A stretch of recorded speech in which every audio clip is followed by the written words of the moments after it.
I'm David Scandura. I'm Justus Burkett. And today we're here to find out, is Jackie Brown the greatest movie ever made? When you absolutely, positively got to kill every motherfucker in the room, except no substitutes.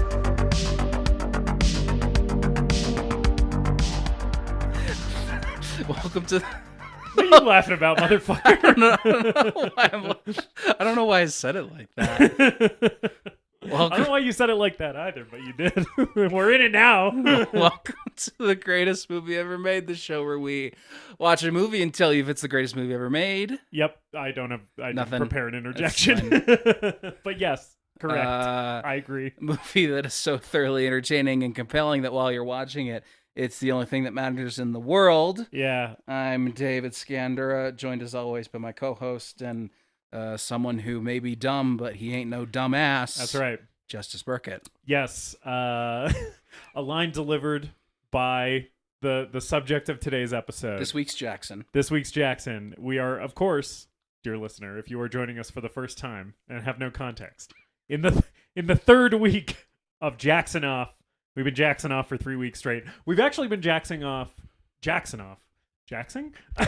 We've been Jackson off for 3 weeks interrupted because you were gone last week.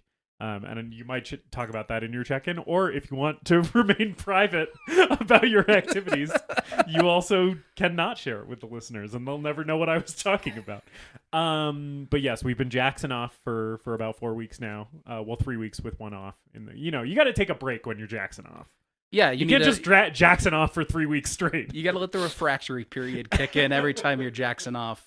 You Jackson off for 3 weeks straight, you'll go blind, is what I hear.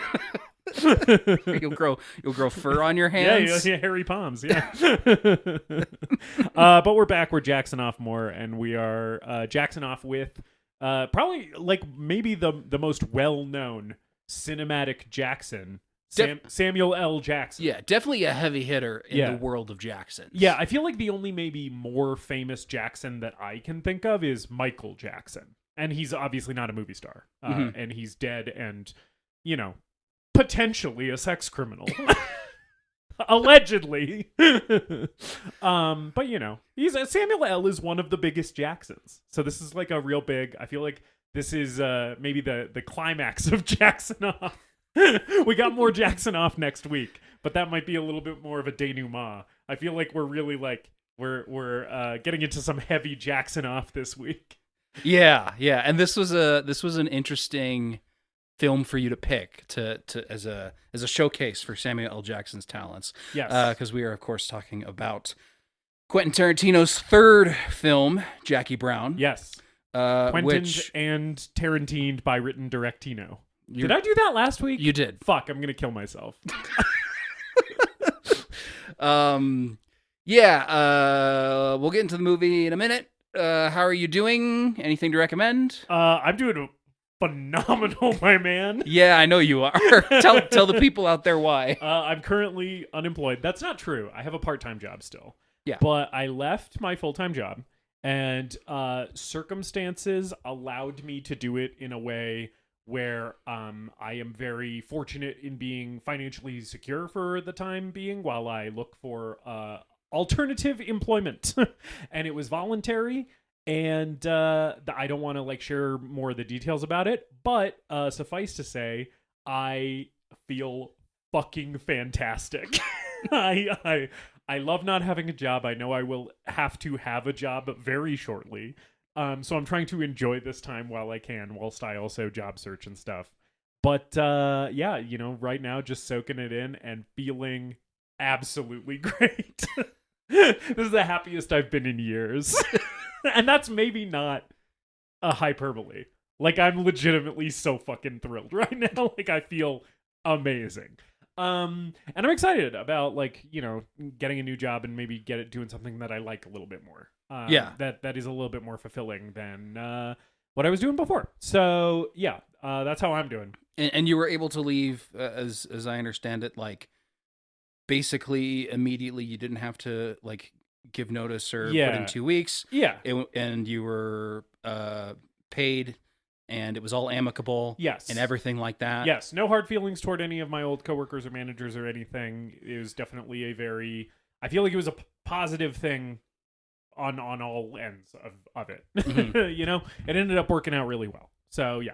Cool. That's a best case scenario. Yeah, it really was. And definitely brightened up my week, even though, you know, not knowing how I'm going to make money in the future is a little frightening. But I have time to figure that out, so that's nice. That's good. Yeah.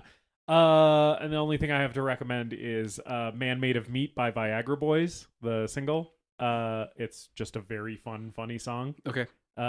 He burps in the middle of the first verse, and at one point he says flappy giblets, and it's just a good, silly, fun rock song. David, how are you doing? And do you have anything to recommend to the listeners? I'm doing pretty great myself. Hell yeah.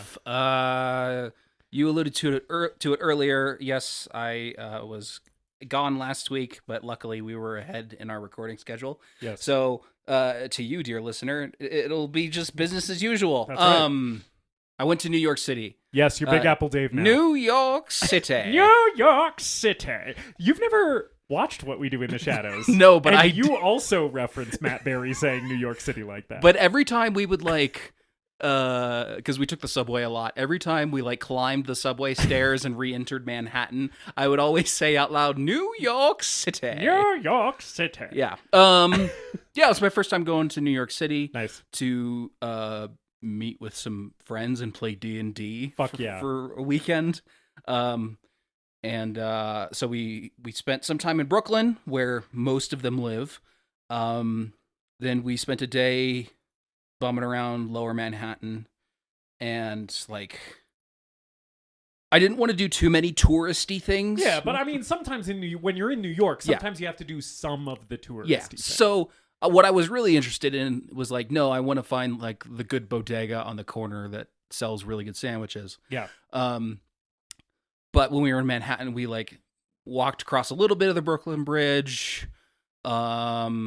We went to Katz's Deli, which was delicious. Nice. And also cost $30, and Wow. I'm never doing it again. But I wanted to do it. But you got to do it. It's a touristy thing you got to do. Yeah, now I've done it, and I can find another cool sandwich place that is much cheaper. Similarly, the touristy experiences that I prioritize when I vacation in a new place are also mostly food related. Yeah. Yeah.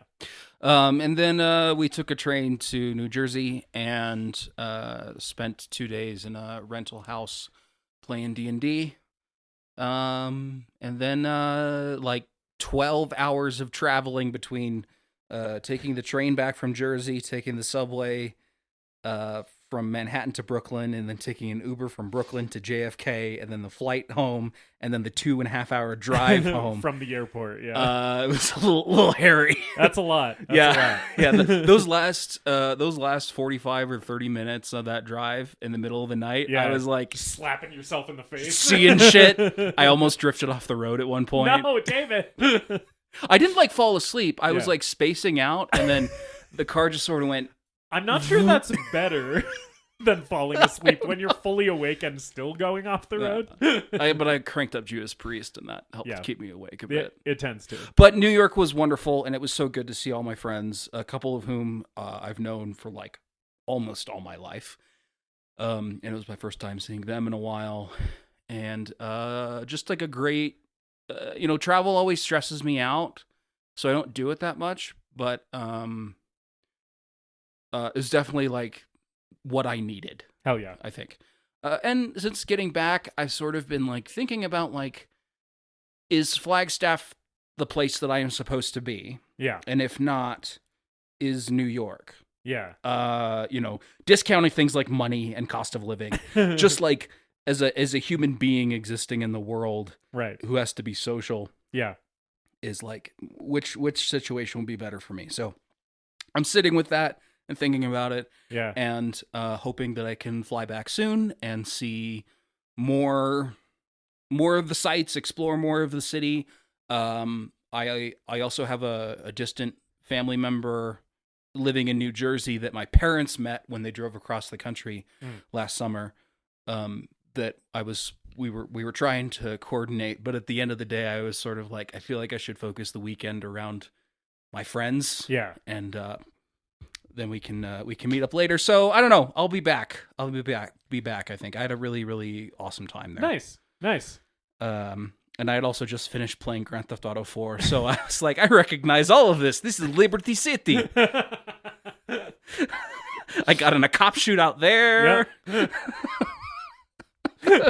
I hired a prostitute there. Yeah. And then as far as anything to recommend, I have a podcast to recommend. Oh. Which is maybe your first, because you're the podcast boy. Yeah, I'm always recommending podcasts. On the flight out, on the red eye out, the person who I was traveling with, she put on a podcast called Behind the Bastards. Oh, yeah. Which is a podcast about, dictators and cults and all of that. Yeah, I've heard of this one. Yeah. I've never listened. We listened to a podcast about Hitler's sex life. Ah. I bet that was very cool and normal and chill. Yeah. Just like everything that guy was into. Just to be clear, that was a fucking joke. I know right now, jokes like that might be taken to be legitimate, considering some people who think Hitler was chill and cool and normal are airing Super Bowl ads and running the government. So just to be super clear, that was a joke. Yeah, but flying out to New York City in the middle of the night, sleep deprived, listening to, whether or not Hitler had a poop fetish. Yeah, it was a good time. He probably did, right? That's it's rumored. Rumored. Dang ass little freak. What seems to be pretty based on the podcast, which was very well researched by the host. Yeah. Based on the podcast, it sounds like a consistent thing is that he sort of shares more in common with your modern incel, where he dreams up these fantasy scenarios about women who he's never talked to and then gets really angry about it. Wow, color me shocked that would be a thing that Adolf Hitler did. Also, loves fucking kids. Oh, yeah. He had multiple girlfriends who were in their teens as he was getting, and just a full-on pedophile. Just full, yeah, and that wasn't the most uncommon thing at the time, but as he was approaching middle age, even other people in Germany were like, all right, you want to calm down with, you want to chill with the banging 15-year-olds? Yeah. Well, somehow still not even the worst thing he did. Isn't that impressive? Yeah, I think the genocide ranks above the pedophilia. We don't need to get into it. We don't need to rank Hitler's crimes on this episode. I don't know what I'm thinking. Okay. Justus, we're Jackson off this week. That's what we're doing. We're not talking about Hitler. We're not talking about Hitler. We're talking about Samuel L. Jackson. Yes. Speaking of the Super Bowl, which I was, he just made a surprise appearance there, and so that it's a little timely. Yeah. That we're centering an episode of our podcast around Samuel L. Jackson. He just had a little bit of a moment. He was Uncle Sam at the Super Bowl. I thought that was funny. Mm-hmm. Yeah. I liked his appearance a lot. It was fun. Yeah. I thought the show was great. Kendrick was awesome. Yeah. That's all I watched. I didn't watch the game. Same. Me too. I was just going back and listening to all the diss tracks between him and Drake again after the halftime performance. After he looked down the barrel of the camera and called Drake a pedophile on national TV. And then got an arena full of thousands of people to all go A minor in unison. Yeah. Probably the hardest anyone has ever been owned in the history of the world. Yeah. And I've said this to the Podmaster many times, but if I was Drake, any time from May of last year through to the Super Bowl halftime performance, I would walk into the ocean with my pockets full of rocks. I would absolutely no longer be alive. The fact that he is still walking, that he's still among us, I think is an act of bravery that I do commend him for. Yeah, I'm sort of surprised he hasn't been found dead in a ditch yet. Anyway, dark. Am I allowed to say that? I don't know. I feel like we've said worse things. That's true. Maybe even on this episode. Maybe even. It's mostly me though. Yeah. Jackie Brown. Yeah, Jackie Brown, the movie that we're talking about today. Yeah. Directed by Quentin Tarantino. Let's talk about Quentin. Yes, let's talk about old QT, and I don't mean Quick Trip, the gas station with the best hot dogs. I mean Quentin Tarantino, director and writer of films. I know that you have...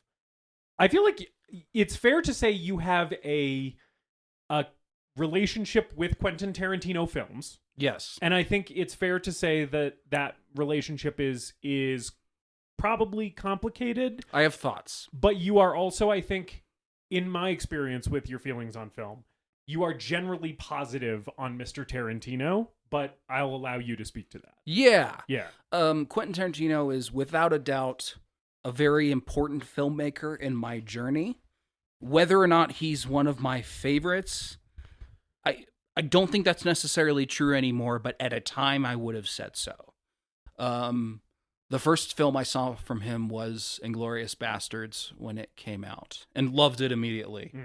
And then I went back and I watched Reservoir Dogs, and I loved Reservoir Dogs. And then I watched Pulp Fiction, and I didn't like Pulp Fiction. You didn't like Pulp Fiction? I didn't like Pulp Fiction on first viewing. When did you see it? I saw it, I think, in high school, because I saw it at one of the NAU Cal Film Series screenings. Yeah. Which I was doing in high school before I even went to NAU. Yeah. And I walked out of that and I was like, I don't think I liked that. That's a very interesting take to have about Pulp Fiction as like a high school boy. Like, yeah.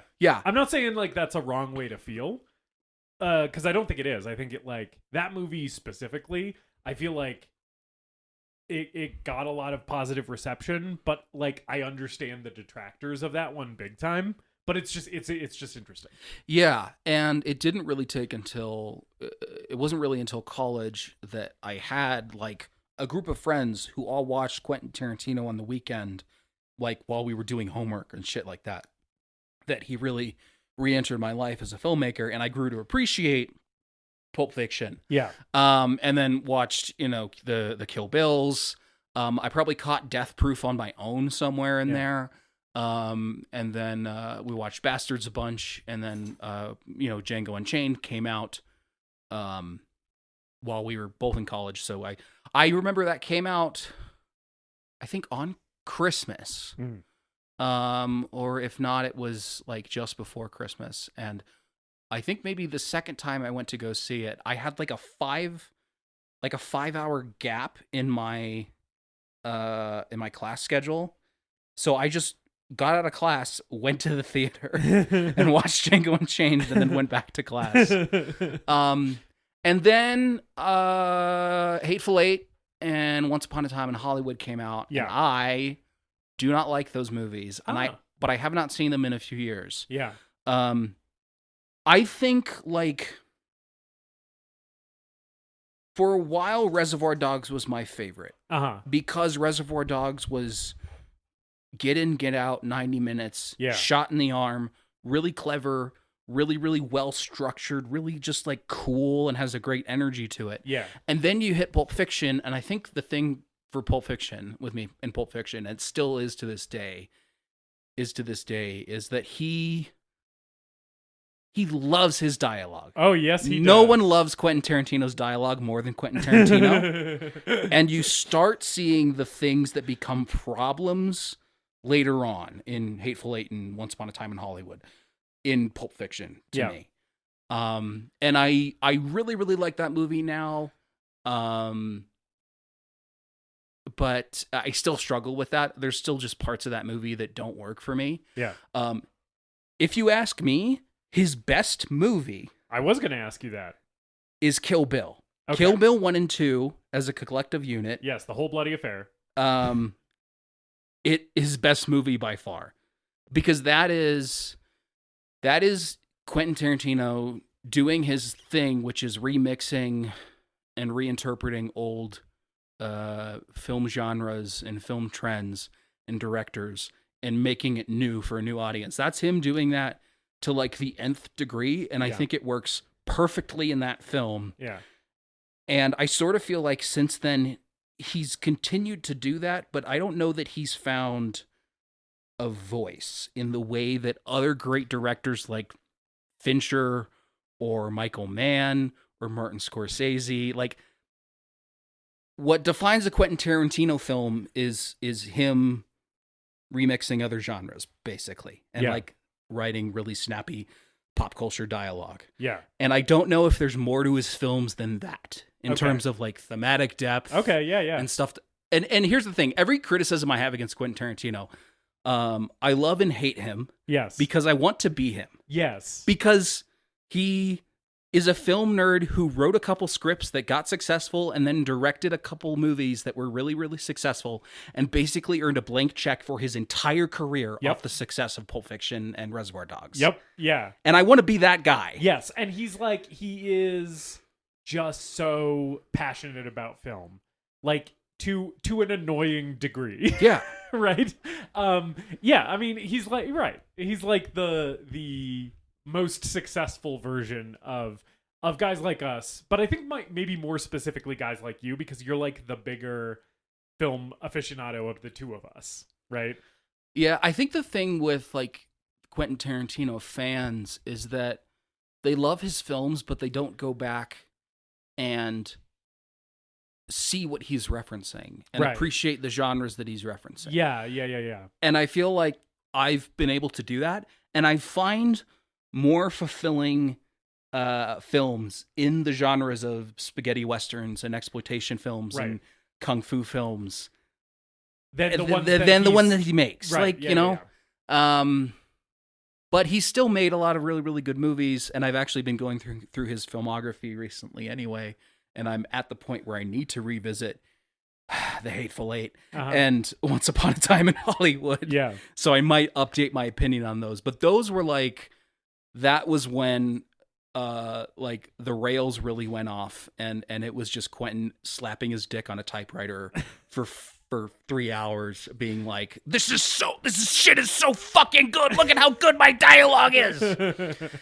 and I completely disconnected from those movies. Yeah. You might say he was even Jacksoning himself off a little bit. But I have the history with Jackie Brown. Yes. That we'll talk about, but I want to hear your thoughts on Quentin Tarantino first before we talk about Jackie Brown. Yes, Mr. Tarantino. Quentin Tarantino is such a good name, and it's crazy that that's his like actual name. I don't think that's not a nom de plume, right? He was christened as far as I know, that is his Christian name. Tarantino. Just a great name. Anyway, I have seen a lot of Quentin Tarantino's movies, but I'm not a completist. I haven't seen Death Proof. I haven't seen The Hateful Eight. There might be another one in there that I'm missing. But I think all of his movies that I have seen, I have liked to some degree or another, right? I don't think there's any of his movies that I've seen that I've disliked. And the first movie of his that I saw was probably also Inglourious Bastards, which I caught in the theater when it came out. And I remember loving it. I was like totally blown away by it. I was like, this fucking rips. And that was also the first time I had liked Brad Pitt in anything. So it was kind of a double whammy where I was like, oh, Quentin Tarantino's good and Brad Pitt is good. That's right. You do have a bone to pick with Brad Pitt. It's not that I have a bone to pick with Brad Pitt. Just to be clear, I like Brad Pitt. I think Brad Pitt is good. I think Brad Pitt has not always been good in all of the things that he has been in. I think that's true of many actors. Yes. All I'm saying is Brad Pitt is an actor for me with peaks and valleys. Okay. And one of those peaks is something like Inglourious Bastards. He is excellent in that. And one of those valleys happens to be a movie that a lot of people think wrongly that he's good in, David Fincher's Seven. You're so fucking wrong. He sucks in that movie. He's not good. It's a great movie. Great movie. One of my favorite Fincher movies. His performance doesn't ruin the movie, but it's not good. Sorry, we're not talking about Brad Pitt. We're talking about Quentin Tarantino. Eventually we'll get to Sam Seven, Jackson. and you and I can hash this out in full. Yeah, that's true. But I don't think it's good. I think the movie's good. I don't think he's good. Anyway. Inglourious Bastards was probably my entry point, I think. I saw Pulp Fiction pretty soon after that. I loved it immediately. I think I was already in college by the time I watched Pulp Fiction. I was probably I was maybe a senior in high school or freshman in college, somewhere around there. And then I saw Django when it came out, obviously. I think I saw like Reservoir Dogs around that same time. And loved all of those movies. And then when Once Upon a Time in Hollywood, or I caught Kill Bill a few years after I did my initial kind of Tarantino introductory run, because it was one that I had heard a lot about, or two, I guess, that I had heard a lot about, and had never given a watch, partially because of the runtime. But eventually I did hit Kill Bill, and I fucking love those movies. And then when Once Upon a Time in Hollywood came out, High Priestess Pod, who I think also saw Django with me in the theater, if I'm remembering correctly, we went and saw it, and I loved it immediately as well. I disagree with you on Once Upon a Time in Hollywood. I think that movie fucking rules. Because it's like, the thing that I like about him is, you know this about me, I love a movie that's like vibes. Yeah. And when it's like light on plot and big on just like, okay, we're just soaking in this scene, we're just watching these like great actors give great performances together and like shoot the shit for a little bit about stuff that doesn't even matter that much to the plot. Like, you can kind of always hook me with that shit if the performances are good enough, and if it's like shot well enough and edited well enough and lit in an appealing way. I'll just like chill out and give it my attention, right? And Once Upon a Time in Hollywood worked for me on that level in a huge way. Great vibes movie. I haven't seen it since it came out. Like, I've only seen that one once, and I think now that my tastes have shifted a little bit more in that direction, where it's like vibes and hang out and atmosphere and just watching great actors work, I might have a better time with it, to be fair. Something that I think also applies to Jackie Brown is like the vibes and the hang out and just like Jackie existing Brown in the world. Is a colossal vibes movie. Anyway, so yeah, I liked Once Upon a Time in Hollywood. And yeah, I when Hateful Eight came out, I think I just like skipped it, not out of any malice towards it, but I think I just missed that one and just haven't gotten around to it yet. But like you were saying, your favorite Tarantino is Kill Bill. Mine probably, and I don't want to spoil anything, but I'll just say like, it'll be interesting to tell you at the end where Jackie Brown falls on my ranking. But pre-watching Jackie Brown, favorite probably Inglourious Bastards, I would say. I still love that movie. Rewatched it relatively recently, and I was like, oh, it fucking still completely holds up. But Kill Bill's up there for me too. Pulp Fiction and Reservoir Dogs are probably like towards the bottom of my list, but the bottom is still it's still a pretty positive. I don't think he's ever made, because I think all of his movies I've liked. Yeah, I don't think he's ever made a bad movie. Yeah. But I found myself really frustrated with some of his movies more than the others. Like Death Proof, Hateful Eight, and Once Upon a Time in Hollywood, all very well made, well acted, and even have like things about them that I really like. But they're just like frustrating to me. Yeah, for me, like I don't think I would consider any of the movies of his that I've seen, if we're going on like a 5-star scale, I think like all of them are like 4 stars or above for me that I've seen. But I haven't seen Death Proof and Hateful Eight. But Jackie Brown was interesting because in that college period of watching Quentin movies, watching just movies, like we would do movie marathons all the fucking time on the weekends and do homework and shit and get drunk. We put on Jackie Brown one night because none of us had seen it. And at a certain point, it was like late in the night and maybe we were too drunk. Someone fell asleep, but we stopped it and we didn't finish it. And I can kind of, going back to this movie, it took me a while to go back to this movie, first of all, after that. I can sort of see why. Yeah. And I can also sort of see why this is, a very critically acclaimed film, but maybe one that your average jerk off with a Pulp Fiction poster in his dorm room hasn't seen. Right. Because this is very different than everything else he's done, I think. It is. I agree. One of the things that is so different about it is, of course, the notable lack of the Quentin Tarantino signature hyperviolence. It's just kind of not in this one at all. Yeah. And we were naming his other titles, and I don't think that's true of any of his other movies. Once Upon a Time in Hollywood doesn't have a lot of it, but there's some. Yeah, I mean, when it gets to the end, that's when the violence really shows up. Right. And there's violence here, but it's like... It's almost It's like exclusively... 4 people die, and there's a little bit of blood, and but it's not gory. Most of the deaths are like exclusively off screen. Yeah. There's like kind of one notable moment where someone gets killed on screen, or I guess 2. But like by and large, it's like he's obscuring the violence from you, which is like very different than the way that he normally handles that in his movies. And then also, like this movie is just like a little,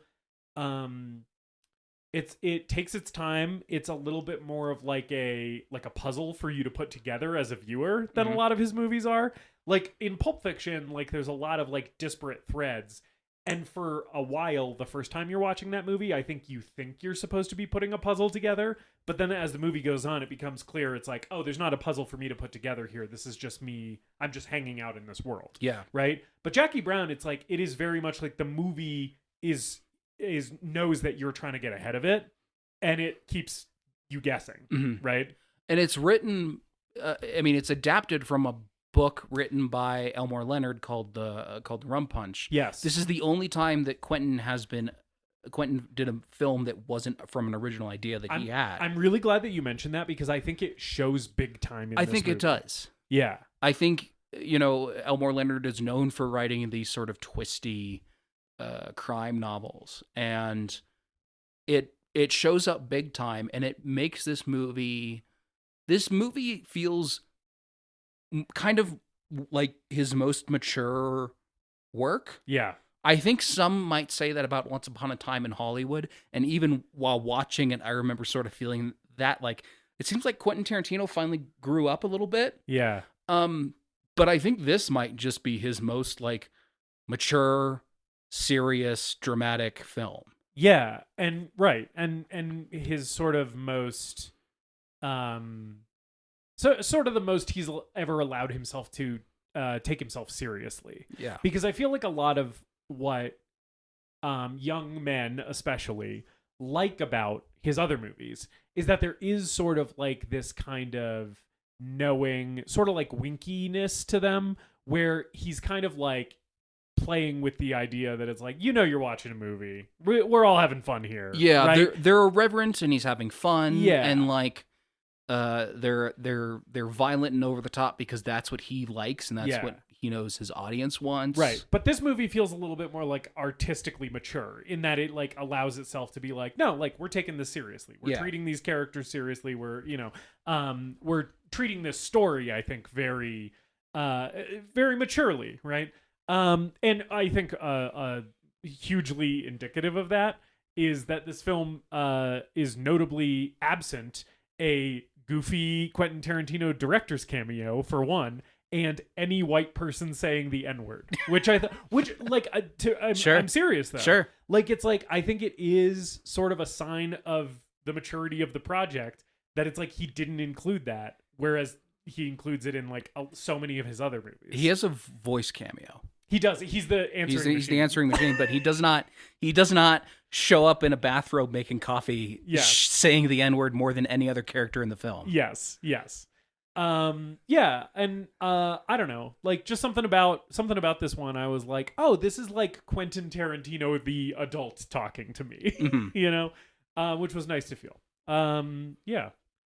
And the other thing is, looking at this cast, the only actors that he's worked with before or since are Samuel L. Jackson and Michael Bowen, who plays one of the LAPD cop. Michael Bowen's so great in this movie. But everyone else in this cast, this is the only film that they've worked with Quentin Tarantino on. And I find that so interesting that like he caught like Michael Keaton and Robert DeNiro, Robert Forster and Pam Grier, and like they just did this one movie together and never again. Yeah. It is, man. We just said all those names, but like it bears repeating what a fucking cast this movie has. Yeah, this is an excellent cast. Can I also hit you with the coldest take about Jackie Brown of all time, or really just Quentin Tarantino movies in general? great performances from this cast. Lots Yes. of good acting in this movie. Yes, that's another thing that I do admire him for, is that he gets great performances Yes. and consistently like rejuvenates the careers of Like, great legends. actors Yeah. who have maybe hit a bit of a slump at that time, like Travolta and Pam Grier in this film. Yeah, and or Uma even- Thurman. Yeah, or even in Once Upon a Time in Hollywood, he kind of brought back Brad Pitt. He brought back Brad Pitt. He kind of brought back Brad Pitt. Yes. Yeah, and I really liked him doing that with Pam Grier and Forster in this movie. I think they're both so. Yeah, I mean, we might as well talk about it now. Yeah. They're the standouts of this film. Yeah. Okay, it's hard to say the standouts of this film to me though, because so many people in this movie are so fucking good. They're all great, but I think every time it is just Pam Grier and Yeah. Robert Forster on screen, it's Yeah. like electric. I agree. Their chemistry is incredible. I think Robert Forster kicks ass in this movie. He fucking whips and owns in this movie. He's so empathetic. He seems like he just seems like a cool dude. And like, he's magnetic. Anytime the camera just zooms in on his baby blues, I was just like, fuck, man. I love this guy. Yeah. And I mean, Pam Grier also is fucking incredible. She she holds the screen so hard in this movie. You know what I'm saying? 'Cause Yeah. it's like he has the camera just on a close up of her face for so much of this movie, and anytime that was happening, I was like, God damn, this woman is magnetic. Well, like the credit sequence of this movie, Yeah. set to across 110th Street, yeah. of Jackie going through the airport. 'Cause Yeah. she's a stewardess. Just the music and the way that he shoots her, the way that he holds on her, Yeah. you sort of just understand this character from the jump. Yes. And then as the movie goes on, there's more that's revealed about her and there's more that you come to understand. But you immediately are just endeared to her, I think. Yes. It's just Yeah. like, this woman is so cool Yes. and so powerful Yeah. and also so empathetic and all at once. Yeah. However, That opening shot of her, that great opening shot of her standing on the moving sidewalk, Yeah. as someone who has recently experienced the trials and tribulations of air travel, I know where this is. if you're on the moving sidewalk, fucking walk. You're allowed to stand. You just have to stand to the right. It's like the lanes on a highway. You got to travel in the traveling lane to the left, and you got to stand in the you got to travel in the traveling lane to the right and pass in the passing lane to the left. That's what I was saying. I get it. Yeah. I think you need to be walking on a moving sidewalk. If you want to stand still, you can stand still on an escalator. You can stand still on you got to be able to stand still on a walkway. There's people who, I don't know, are their legs are tired. You're at that point you're moving slower than you would if you just walked. But you're moving and you don't have to expend any effort. It's good if you're old or something. I don't know. I guess so. All right, whatever. I agree that it's very annoying when people are blocking the moving walkway. That I'm with you on. Okay. But I feel like then they just have to move to the right. That's where they're supposed to be. Yeah, but Pam Grier can do what she wants. She's Yes, Pam Grier can stand on any moving walkway. I'll be her moving walkway. I don't know what that means. I don't know either, but I said it. She can stand on you? Yeah. So then we meet Stand on me, Pam Grier. Stand still and look forward. So then we meet Samuel Jackson and Robert De Niro and Bridget Fonda. Yes. They're watching a Chicks with Guns? a television show called Chicks with Guns. And This show looks fucking David, awesome. I hope you don't mind that I made a note of this specifically, but Yeah. I did write down David would watch this shit I'd out of watch this Chicks Who Love Guns. Is the name of the show. I'd watch it so hard. I immediately, when they showed Chicks Who Love Guns in this movie, I was like, that is David content. If I have ever seen a television show that my friend David would watch every episode of, it's Chicks Who Love Guns. It's just these scantily clad women. Yeah, it's like bikini models. standing in a quarry, shooting off guns, and then spouting facts about them. This is my Tech 9. Yeah. And then Samuel L. Jackson is narrating over this and telling Robert De Niro gun facts. This is such a funny fucking way to establish that he's an arms dealer. Yeah. It's like, because that's ultimately the purpose that Chicks Who Love Guns serves. Is it's like an entry point into him explaining guns and you understanding as the viewer that he deals weapons, right? It's just such a funny way to do it. It's Quentin Tarantino, as I feel like have already both kind of mutually touched on, has his shortcomings as a writer where sometimes he goes a little too far up his own ass. I think we both feel that way. That being said, a lot of the time his writing's really fucking good. I think this scene is one of the better dialogue heavy scenes of the film. Yeah. I think it's a really good introduction to all of these characters.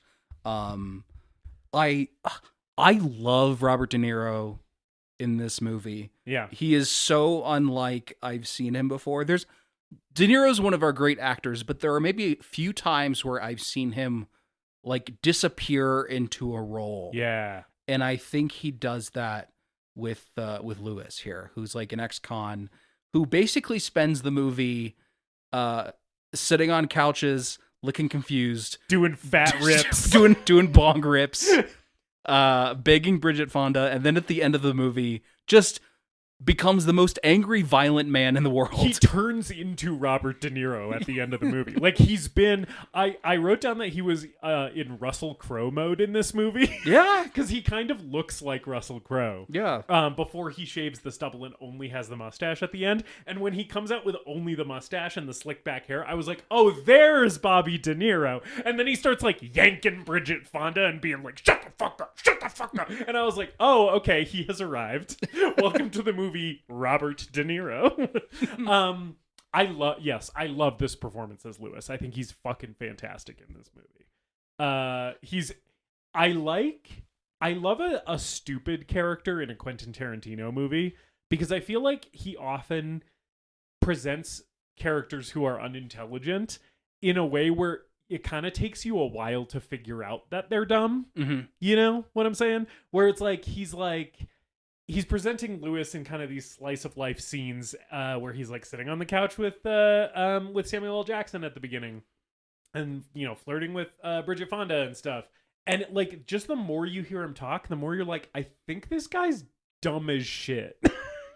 But it lets you come to that realization. The film doesn't like force that upon you. You just kind of like observe him and are like, oh, this guy is very not smart. And it's funny because the first time watching this, I was like, okay, so he's got Robert De Niro, and Robert De Niro is just playing this schlub. Yeah. And then I'm wondering, like, why is he here? How does he fit into things? And then he forms, like, the centerpiece of probably the most, like, notable scene of this movie when he shoots Bridget Fonda in the parking lot. Yeah. Like, if this movie has a plot twist on the level of like I shot Marvin in the face. Yes. It's basically only that. Yes, he just ices a woman in broad daylight because she's being, to be fair to Lewis, very irritating. She is. We can talk about Bridget Fonda. She is one of my least favorite Quentin Tarantino characters, and not that she's poorly written. It's just that she is so fucking annoying. She's very annoying. But like, that's her function in the story. Sure. Yeah. And to be fair, she is involved with Ordell, who is very, very rude to her. Yes. And like is Ordell's we'll talk about Ordell. Yes. Because the Jackson elephant in the room is Samuel L. Jackson. We'll get around to him. But every time she's on screen or she like hatches the plan to try to fuck them over. Yeah. It's like, oh my God, this character, I would shoot her dead in a parking lot, I think. I like when Ordell finds out that Lewis shot her, when Lewis tells him that he shot her, and he's just like, well, if you had to do it, you had to do it. He's really angry and confused for a second, and he's like, you shot her? Like, did you shoot her dead? And he's like, I think so. And then he's like, Well, if you had to do it, you had to do it. Yeah. It's like, he's like, yeah, shit, man, I would have done it too. She was very fucking annoying. Yeah. Also, we get a feet shot here. That's the intro to their Melanie and Lewis's attraction to each other. Yes, she is flirting with Lewis exclusively with her toes. Yeah. Yeah. Yeah. Which, do we need to talk about Quentin Tarantino's feet thing? I think it's been talked about. It's been talked about. I don't know. Has anyone ever asked him about it in an interview? That's a question that I don't know the answer to. We maybe should have researched that before, but I don't know. If we find something, we'll insert it here. Yeah. But if you didn't hear anything, he's never spoken about it. Right. Yeah. I mean, I don't know that there's that much to say. The guy likes feet. Yeah. You know? And more power to him, I guess. That was something I took out of Once Upon a Time in Hollywood, was like, oh, he knows and he's just fucking with us now. Yeah, totally. Where he's just like, all right, you wanna see me objectify some tootsies? Here you go. I'll do it. I have no shame. Yeah, he wants Pam Grier to stand on him. Get those feet all up on him. Yeah, well. I mean, who amongst us? Who wouldn't? Who on God's green earth would resist being stood on by Pam Grier? Yeah, I don't know. This first scene I like a lot. It's all good shit. It sets up what you need to know pretty well right off the bat, which is that Ordell's an arms dealer. He's like a hard fucking dude, but not a total monster, right? He is very like shitty and misogynistic to Bridget Fonda. But like, you also kind of like him even from this very first scene, which I think is a strength of this movie and a strength of a lot of Quentin Tarantino movies, that like, barring something like Inglourious Bastards, there's usually not like a full-on like villain character in his movies. Usually it's like, well, I guess in Django too, Samuel L. Jackson and Leo are pretty bad in Django. He knows how to write likable villains. Yeah. Right? And I kind of even feel like Ordell is like, he's kind of not even the villain of the movie. He's just kind of another player in this movie. You know? He's like the most violent one, but I kind of feel like he isn't really any worse than like the cops, you know? They're just at odds with each other, you know? So there's this guy who works for him named Beaumont, who gets picked up. Played by Chris Tucker. Played by Chris Tucker. My note here is Chris Tucker used to be in movies. Can I give you my opinion about Chris Tucker? Sure. MVP of the like small bit players in this movie. Like, because we have an ensemble leading cast, right? Who we have all basically called out already. Mm-hmm. It was tight competition between him and the Honorable Sid Haig. but Chris Tucker edged him out for me, because this scene where they're talking about the trunk, and it's like that low angle shot from the POV of the trunk, and Samuel L. Jackson is convincing Chris Tucker to get in the trunk with the shotgun. I was laughing my fucking ass off. Like, I was like so delighted by that scene. And like, even the scene before that, when he picks him up at his motel room, it's just like such good shit from Chris Tucker. Yeah. He really fucking owns these little two scenes that he's in. I agree. Yeah. I think Chris Tucker is excellent in this little bit part. Like, he rocks. His tendencies as an actor, which based on films that came out before this, which I'm sure this is why he got this role, like The Fifth Element or Friday, his tendency to be loud, high-pitched, annoying, and talk really fast. Yes. Turns out it works really, really well with Tarantino dialogue. Yes. And it works really well for like what he has to be in the story, right? Which is like, he's kind of like this like little Weasley guy that Ordell like tricks into getting into a trunk so that he could be easily disposed of. Yeah. Right? He basically just wants the cleanup to be easy. and so these scenes play out, and you're just like, oh man, like this guy's like this kind of like Weasley little pipsqueak, and Ordell is just like playing him so clearly, and you don't really know exactly what it's leading up to, but then like when it happens, you're just like, oh man. He didn't stand a chance. And to talk a little bit more about Ordell, I like that he is smart and calculating and also dumb. Yes. Like he underestimates other people and doesn't know where his failures are. Yeah. He's really, really overconfident, and that's what leads to his downfall at the end of the film. Yeah.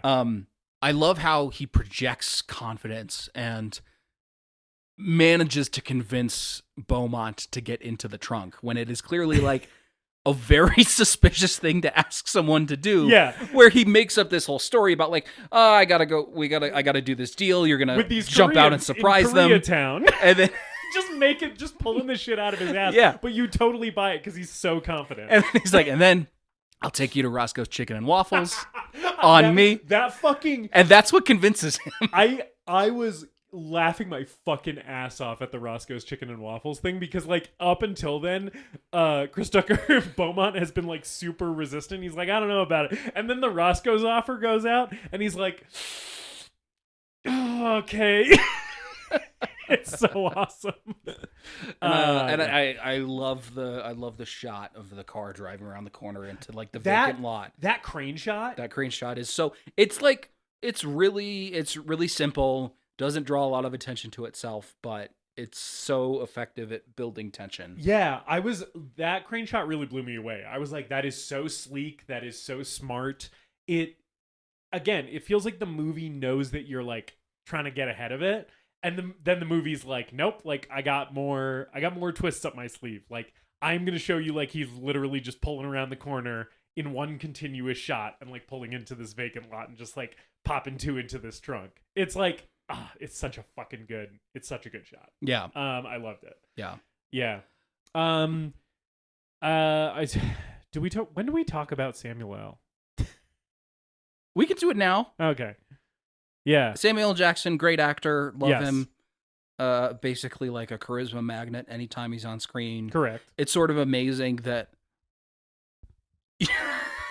maybe the one role I've seen him in where he doesn't work is Mace Windu in the Star Wars prequels because George Lucas makes him sit in a chair for 3 movies and say shit like, I think our ability to use the Force has been diminished. And yet still comes across as like a really, really cool character just because he's Samuel Jackson with a purple lightsaber. Right. He's just got the thing. He just has the charisma. Right? Yeah. Yeah. He's fucking awesome in this movie. He's awesome in this movie. He kicks ass.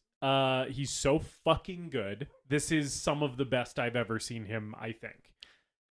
He has multiple collaborations with Quentin Tarantino. Mm-hmm. I'm just gonna say, I'm just throwing this out there early. This is probably my favorite performance from him in a Quentin Tarantino movie. Maybe my favorite performance I've seen from him. It's tough. It might be his best. He's so iconic as Jules in Pulp Fiction. Even though that's an ensemble, it feels like he dominates that film.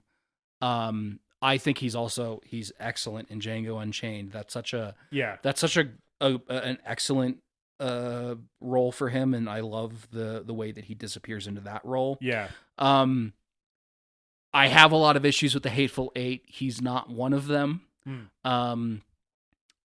But I think Ordell, to me, comes across the most as like a fully formed 3-dimensional character.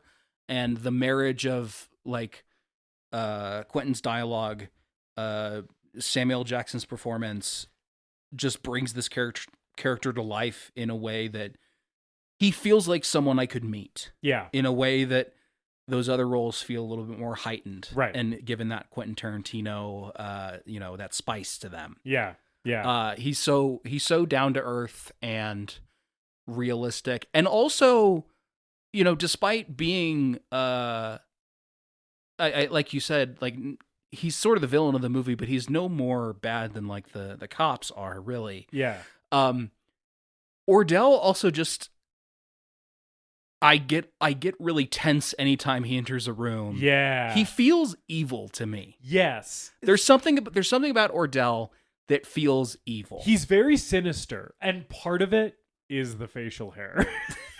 the facial this oh my god, Samuel L. Jackson looks fucking nuts in this movie. Yes, the look is fucking crazy. The like rat tail goatee with like beads on it. yeah, and then like frizzy hair, that long hair that's Long. normally pulled back into a ponytail. Yeah, towards the end of the movie though, when that hair is just free flowing and it's like it's sort of red.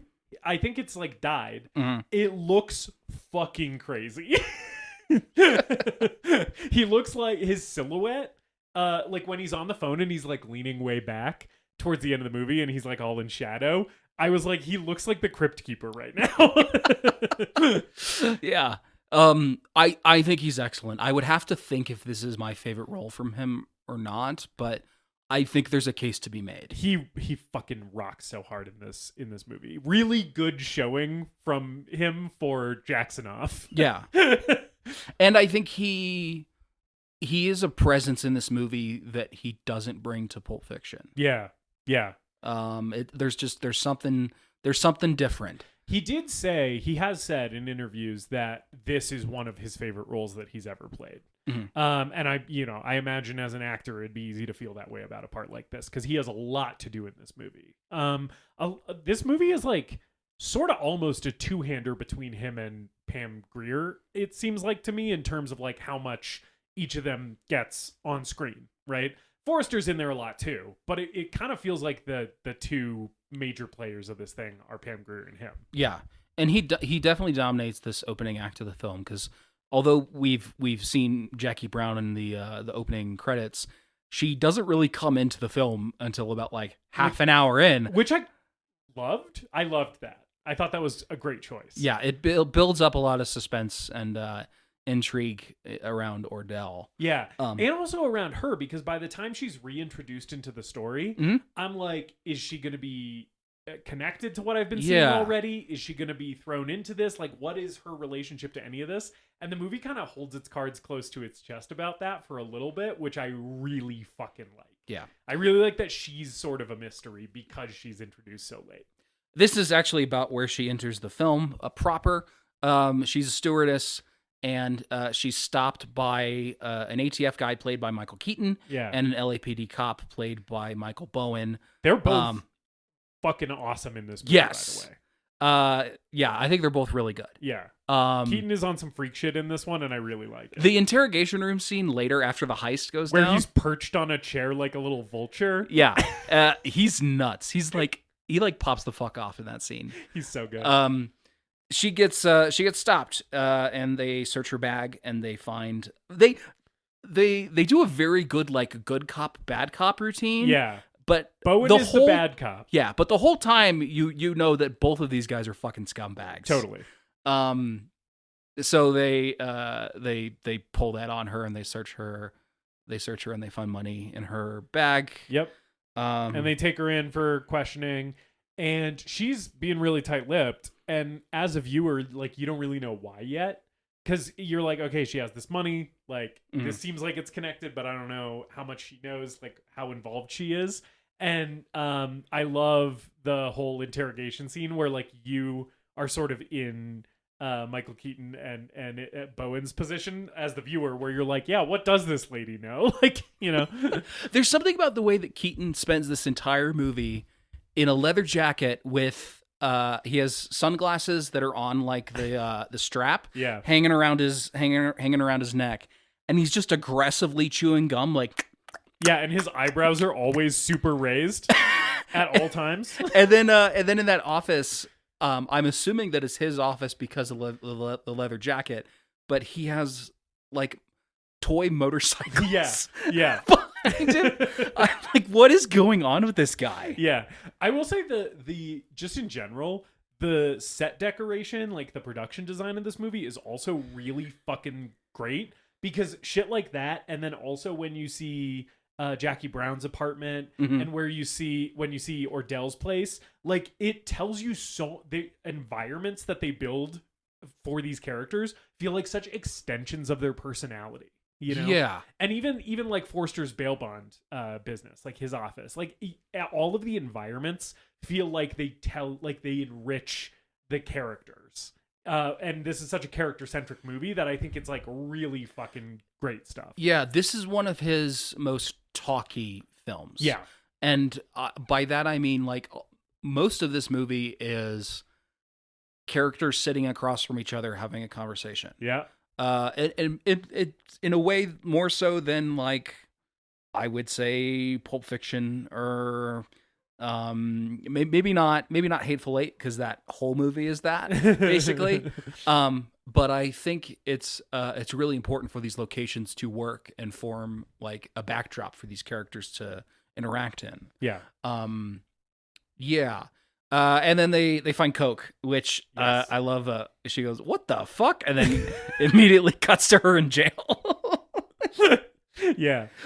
Essentially, she's smuggling in money that Ordell has offshore, like in like $10,000 chunks at a time. Yeah, he has it in like Cabo San Lucas. Mhm, Yeah. mhm. And And then this is where we have his honorable judge Sid Haig.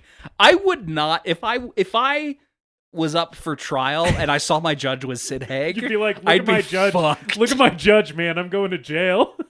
Sid Haig, a man who maybe is I am probably 20 years away from looking like Sid Haig in his prime. You know, like Sid Haig when he was in like his most iconic roles. I think in about 20 years, that's exactly what I'm going to look like. I am a Sid Haig looking motherfucker. You know, I could see it.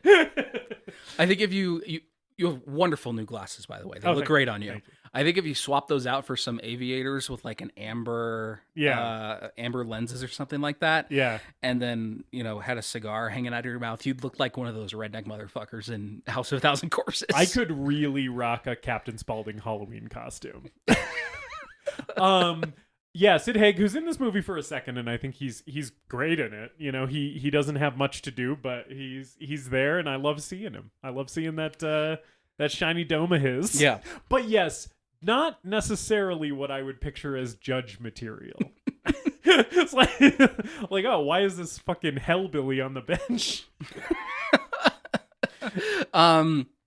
So we haven't talked about him much yet, but Robert Forster plays Max Cherry, who's a bail bondsman, and Ordell had paid him for Beaumont, and then he comes in to pay him to pay Jackie's bond. Yeah. And then Robert Forster goes to pick up Jackie from jail. Yes. And immediately falls in love with her because the music tells us that that's what's happening. But also like super understandable, you know? So I want to go a little bit farther with what you said about Robert Forster. Max Cherry's the coolest man that's ever lived. Yep, I agree. He is, man. Like he's like he's a bail bondsman. He seems to be running a sort of reputable business, but he always like knows what's up, you know? Like he sees through everybody's bullshit. Yeah, you can't get one over on him. Yeah. I love that out of in a movie where basically everybody is smart, except for potentially Lewis. I like that he kind of comes out like sort of near the top, right? He just like he has a real eye for like everybody's like all the games that everybody's playing. And he also just seems like chill and sweet. Yeah, I don't know. Yeah, he seems like he has a heart of gold. Like he does help Jackie Brown plan this heist, but at the end of the day, he's still like a good guy who's very humble. Yeah. And you know, sort of knows his place in the world and is content with that. Yeah. And is just like the whole it sort of seems like he goes along with the heist just because he's like completely in love with this woman. I think so. I think that's totally the thing, right? Is he's basically like, I will do anything for this woman. Yeah, and anything she asked me to do. And their whole romance that plays out is so subtle. Yeah. It's hardly even mentioned. It's done a lot through the music, which I'll put a pin in that. I'm going to come back to the music in a second here. But at the end when Jackie leaves and they kiss, you totally buy it, and it feels like the relationship has been established enough that you understand it. Totally. And you totally understand why he doesn't go with her, right? because that's a really interesting thing. I know we're skipping to the end of the movie, but Yeah. it's fine. I think it totally makes sense why he doesn't go with her, because Robert Forster has played the fuck out of this character, so you totally get him, right? And it's like, I think his thing is like, he is totally head over heels in love with her, but at the same time, he's like, I don't need this trouble, you know? Like, she's gonna go off to Madrid and it's gonna be crazy, and she's got all this stolen money, and that's an adventure that I feel like I'm just like not up for having, you know? Like, I'll be here if she wants me here, you know?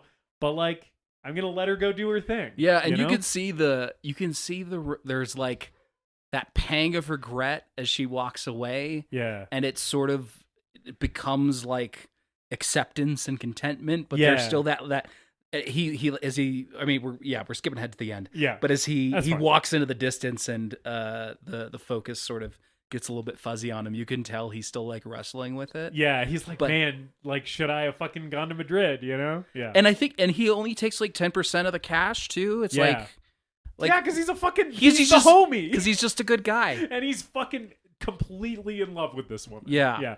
The scene that really, really, really hooked me on this movie, and this is where I feel like I'm going to start laying my cards more openly on the table about how I felt about Jackie Brown, the film in general. Mm-hmm. The scene that really hooked me on this movie, where I was like, oh, I am now very, very into this, is after he picks her up from jail, and they go to the bar with the red light, and they're just kind of talking and flirting a little bit. And then, like, that was where I was like, ooh, like, I'm really loving what this movie is cooking up. And then later, when he goes to get his gun back from her, because this is all pretty close together. She steals a gun from him to threaten Ordell, because she knows Ordell's coming to make sure she's not going to talk. Yeah. And then so unbeknownst to Max. Max Cherry? Max Cherry. Yeah, I just want to make sure I got the name right. Unbeknownst to Max, she's taking the gun. So he figures it out and comes back to get it. And then the scene that they have where she makes the coffee for him, and they have the conversation about getting older. That is when, so the bar scene with the red light was when I was like, this movie has me. That scene was when I was like, am I watching my favorite Quentin Tarantino movie? And you know, I'll let you know where I landed on that. But that is the moment where I was like, oh fuck, is this the best movie he's ever made? Yeah.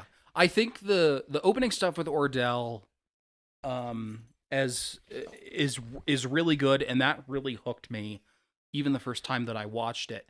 And then when we were watching it that time, the movie never quite got back there for me. Yeah. And I still struggle with this movie a little bit. But I think the scene where they're sitting and talking about getting older, that really brought me back in. And that's where this movie's at its best, is just their relationship, sitting and talking, because it is so like, it's so strange, and they seem like such an odd couple, but the movie makes you get it. The movie makes you buy into it. Yeah. I love the moment in that scene when Max Cherry, and this is one of the things that makes him the coolest guy who's ever lived. We're only doing the music sting once. Is the moment where he talks about how he doesn't really feel like self-conscious about aging, because he's like, well, I look in the mirror and I see myself and I'm like, yeah, that's me, you know. And he just like feels so like confident and self-assured, like in his own skin, you know. And it's a moment that really kind of endears you so hard to him that later on, as the movie's going on, you start wondering as the viewer, like, if Jackie's gonna fuck him over too, or if he's gonna get killed. Like, there are moments where you're like, I don't know how things are gonna end up for Max, and you're like rooting for him so hard. And I feel like it's like lines like that in that scene that like really get you in his corner, you know? Well, and another thing that I really like about him, which ties into the music, is she puts on a record, she puts on the Delphonics. Yes. And then later on, he goes to they talk about it. Later on, he goes to a music store and buys the cassette. Yep. And then for the rest of the movie, he's driving around in his car listening to the Delphonics. And he never tells her. Nope. And it's not like he's trying to impress her. To me, it's him trying to understand her. Right. Like listening to this this music. is a thing she likes. If she likes this, then and I listen to this, then I will come closer to understanding who this woman is. Yes. And I want to hit you with a hot take here. Yeah. Watching it this time, I think this is Quentin Tarantino's best soundtrack. I completely agree with you. I think the soundtrack of this movie fucking rips. Yeah. This is not a blaxploitation film, but he was definitely influenced by it. Right. And Pam Inspired. Grier, Yeah. Pam Grier's casting is practically a reference to her blaxploitation film career. But the use of soul and funk disco in this movie, there's some hip hop too. Yeah. We get Johnny Cash at one point. It's just kind of the outlier. Which I love that's diegetic Johnny Cash that Ordell is listening to. Yeah. I just love that little detail that he's like, yeah, Johnny Cash. He's one of the greats. All of that soul and funk music and R&B gives this the vibe of an exploitation film and helps you sink into the atmosphere of it. Like all of his films, Quentin Tarantino loves the 70s. Yeah. And I think this does the best job of making it feel like a 70s movie, even though it's set in contemporary Los Angeles. Yes, that's the thing I love about this movie is that it simultaneously, and this is a thing that Tarantino's good at, is that this movie feels simultaneously like retro and like a throwback and also very of its time, which is the late 90s. Like I think he really nails that thing in this movie big time. Mm-hmm. And to the point where it's like almost a little jarring when people pull out cell phones in this movie, because even though they're costumed like they're in the 90s, it does sometimes feel so 70s that you're like, oh yeah, fuck, people have like cell phones. Yeah, I fucking really, really dig the soundtrack in this movie. You brought up the costumes. I love the costumes in this movie. Oh, same. Ordell has tons of just like insane outfits. He's got wild looks. Yeah, I love again we were just talking about the music. I think the music, the costumes, and the set design all do the thing that I was talking about with the set design, which is like enhance the characters. Right? It's like you have such well realized characters in this story, and like every piece of the film is just fleshing them out more and more and more. And I think the costumes do that incredibly well. Yeah. Bridget Fonda spends this entire movie, other than one scene, in a bikini and Daisy Dukes short jean shorts. Yeah. And that tells you everything you need to know about Melanie. I love Jackie's costumes. I love her stewardess outfit. Yeah. One that I also love the suit that she gets at the suit end. At the department store. Holy moly. It's like she puts on that suit like she's fucking Batman. Yeah. Like that's like Jackie fully formed. It's funny too, because everyone in the movie reacts how the viewer must also react upon seeing her in that suit, which is holy shit, you look good in that suit. Like everybody. But I think my favorite outfit that she wears in this movie is it's just like it's the only time she wears it.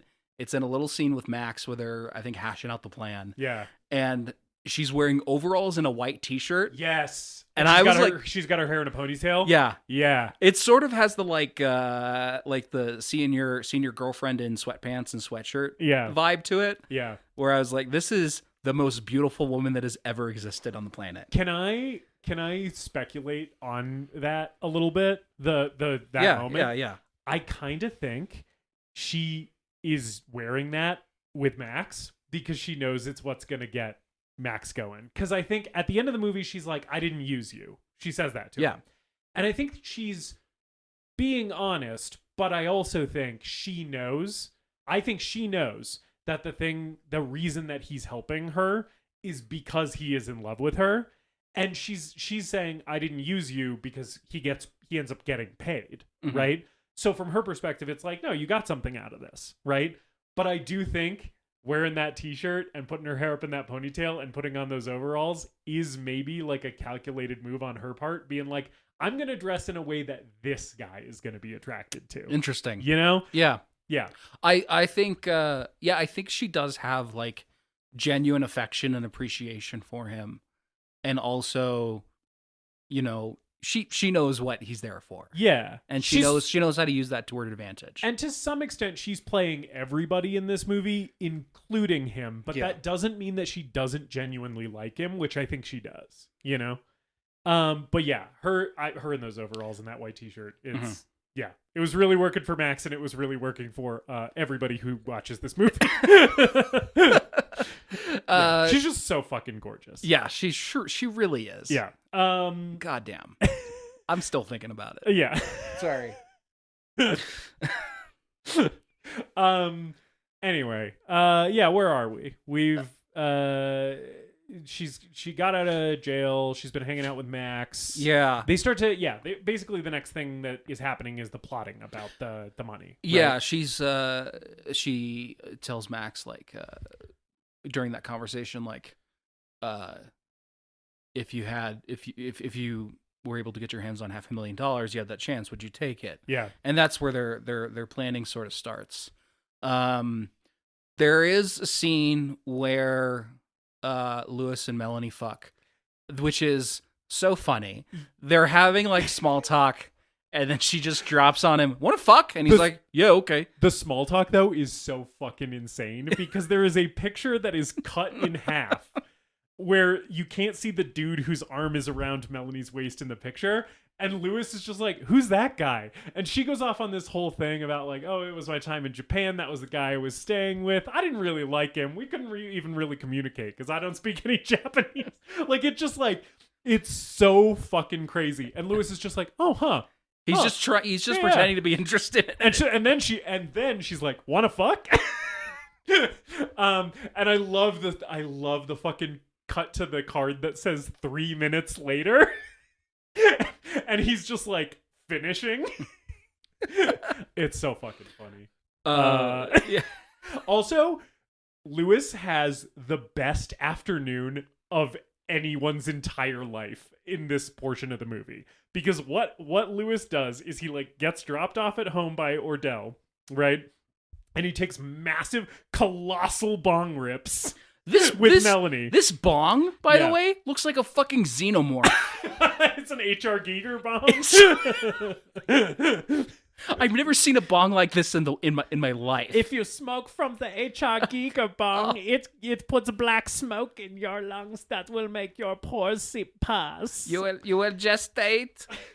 You will gestate the face hugger. You will smoke the organic sea worms through the bowl in the Giger bong. I make biomechanical bong from dinosaur bone. I want to smoke the H.R. Giger bong. Give me a hit of that fucking Giger bong. It would just look so much like sucking on a penis. Yeah. What happens here is Jackie tells the cops that she's going to work with them to give them Ordell. She tells Ordell this, and then is also like, I'm going to bring in the rest of your money, and fuck over the cops. Yeah.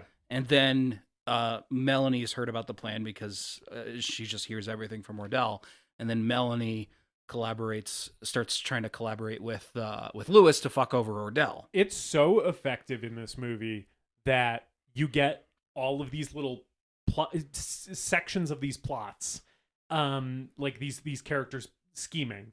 You get it in little pieces, and you kind of see each of them going towards the same goal of like getting this $500,000, but it's fragmented enough that you're never really sure who is ahead of who. It's and they're all tied together by Jackie. She's the central character, right? And you as the viewer are like never quite sure of what her plan is, which I am obsessed with. I love it so much. I have thoughts. Okay. I have thoughts. Okay. This movie's very twisty. It seems overly complex, and then the heist goes down, and it's so simple and cut and dry. Okay, yeah. And this movie's a lot about, it's 2.5 hours, like a lot of Quentin's movies, and it's a lot of chess pieces being set up. Yeah. And I think I like watching the chess game play out more than I like watching these pieces being set up in this case. Okay. Because I think it really gets bogged down. And maybe it's like Tenet. Maybe you need to feel it. Maybe that's the point. You need to feel it, not think about it. Yeah. But I do get bogged down in some of the scheming and the plotting in the first part of the movie. Yeah. I like the characters and I like the performances, so that still makes it entertaining. But because this is also hitting like a different tone than some of Quentin's other works, it feels like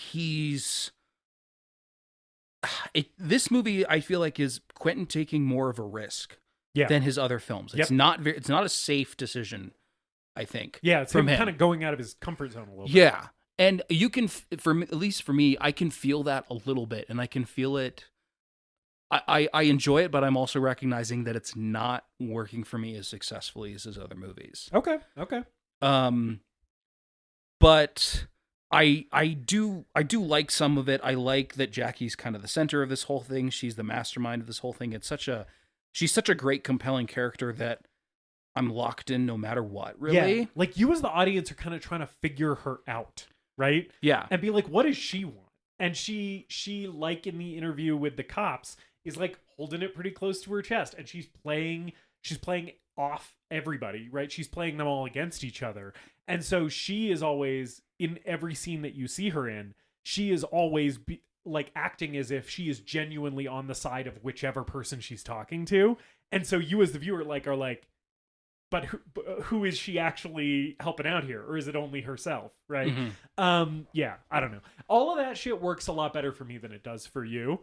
But I think it's just a matter of preference, right? Like, I think for me, I do like seeing the pieces be set up. I like seeing everything like kind of get put in motion a lot. And also I just think the vibes in this section of the movie where we're all like scheming and all going behind each other's backs is fucking immaculate. When we're hanging out at the mall and doing scheming, because this is where this is all going down at the mall. Yeah. I'm really into that. This is a great mall movie. Yeah. Yeah. Not that I have a ton of nostalgia for malls, but it is sort of like, oh yeah, those used to be like a thing that you went and did. And that was your day, as you hung out at the mall and got food. Yeah, they used to be like hubs of social interaction. Yeah, and I don't know if it's because we live in a town with a pretty crappy mall. Our mall fucking blows donkey dicks, dude. It's so bad. But I haven't felt that experience in a long time. Yeah. Yeah, I'm not super nostalgic for the mall either. I feel like the first time I ever like went to a mall where I was like, oh, this is actually like a fun place to hang out. Like I get what malls in movies are now is the first time I went to a mall down in Phoenix because I grew up in northern Arizona as a kid, and our mall, like even growing up, my mall sucked. We went to the mall quite a bit in Phoenix as a family. It wasn't so much I did definitely have some friend hangouts there, but it was mostly like a thing I did with my folks. Yeah. So maybe that's it, as I haven't been to a 2-story mall with a decent food court and like a movie theater attached to it in a long time. Yeah. Man, Robert Forster going and seeing these movies at the mall right before this like money exchange goes down. Mm-hmm. Again, like just like with Lewis where he's ripping bongs and fucking banging Melanie in the middle of the afternoon. Robert Forster going to the movies at the mall in the middle of the day, just checking out of work and being like, I'll be back, Winston, later. Right? I was like, this dude is having the coolest afternoon of all time because he is going to the mall in the middle of his workday, watching a movie, and then immediately after the movie, helping Pam Grier steal $500,000. That's like the coolest day anyone could have. Just casually wandering out of the movie and then sitting down across the table from the most beautiful woman ever, and is like, "So we're doing this?" Yeah. I like his response to Winston later in the movie when he says he's leaving, and Winston's like, "What do you say?" And he's like, something that's playing soon and something that looks good. Yep. Yeah. What a cool guy. It also like made me weirdly nostalgic for the times when you would just go to the movie theater and see what was playing. Yeah. Which I feel like nobody does anymore. I don't know. Maybe some old people still do that. But. I think old people, as someone who frequents the movie theater much more than you, as evidenced by our best of 2020. Fuck. As someone who frequents the movie theater more than you, based on our 2024 best of episode. Yes, where you watch twice as many movies as me, or 3 times as many. I think it was something like 3 times. Yeah. Yeah, I think old people still just go to the movies and will just see a movie. Yeah, see what's playing. Yeah, because most of the time when I walk into a movie and there's a bunch of old people, I'm like, oh, fuck yes. I'm about to have the cinematic experience of a lifetime. Yeah. Yeah, because they're quiet. They don't pull their phones out. Nope. Yeah. They don't talk usually. Yeah. And they often have really good taste in movies. Yeah. Yeah. Anyway. I saw The Substance with a bunch of old people. Oh, how did that go over? No one left the theater. I was very surprised. Any crowd reactions? No. Just dead silence? It was like me and 5 other old folks watching The Substance. It was fucking rad. I want to know what Mima and Peepop thought of Monstro Alyssa Sue. By the way, extremely rude that Monstro Alyssa Sue didn't get any awards attention. I really feel like she was owed a nomination. I think so too. I also think Lady Raven should have gotten something. Yeah, definitely. She should have gotten best original song. Best original song. Yeah. Anyway, we're at the mall. They do a trial run of the money exchange. Yeah. I like there's another scene with Max and Jackie talking, and Max talking about he wants to leave the bail bondsman business. Oh yeah. And it sort of seems like based on the story that he tells, where he picked her up and then went to go wait in a guy's house to see if he came home to stun him with a stun gun to take him into court. Yeah. It sort of seems like he watched this woman walk slowly towards him as music played in his head, immediately fell in love with her, and was just like, I'm going to marry this woman and radically change my life. And the first thing I'm going to do is quit this shitty job. Yeah. Totally. Yeah. I love that scene too. With him just kind of like earnestly just reevaluating his whole, his whole worldview, his whole life, just based on like this experience with her, you know? Yeah, it rocks. The first money exchange goes down without a hitch. Although, so Ordell has sent a couple of women to do the money exchange with Jackie, right? And she has been cluing the cops into the whole thing, right? But this is the first time that we actually see Sharonda in the movie, because he's referenced Sharonda. He's like, yeah, she's my new 19-year-old girlfriend who came in from a bus from Hickville. Yeah. And she doesn't know shit. I set her up in a house in Compton. She thinks it's Hollywood, you know? Mm-hmm. And Ordell is very shitty and misogynistic toward all the women in this movie, basically. Although he respects Jackie, but so we've heard his perspective on her. Then we meet her and I'm like, is Sharonda okay? And then later in the movie it's pretty definitively answered no. she's got a problem. Because she shows up and she is being the least chill, which I think is very funny because it's ultimately she's the one who doesn't go with the money, right? It's actually she switches it off and gives it to another person, right? And gives it to the other woman that's sitting there, and that's what leads Jackie to confront Ordell later, right, about it. It's actually smart from Ordell's perspective, because it's Sharonda is going to attract all the attention in the world. She's going to be a magnet for the cops because she's being so fucking weird. I really like Jackie picking up on that right away and sort of talking her through it. Yeah, and being okay, let's chill out. You are attracting a lot of attention by being such a freak right now. Yeah. So what happens is this other woman takes the money. Jackie shows up and just chews Ordell's ass out on the balcony, which I really like. It's so good. The 2 times that she really blows up in this movie, this is one time, and then she blows up on one of the cops. Mm-hmm. I think after this, I don't really remember where it happens, but I think is it Bowen that she's in the screaming contest with, or is it Keaton?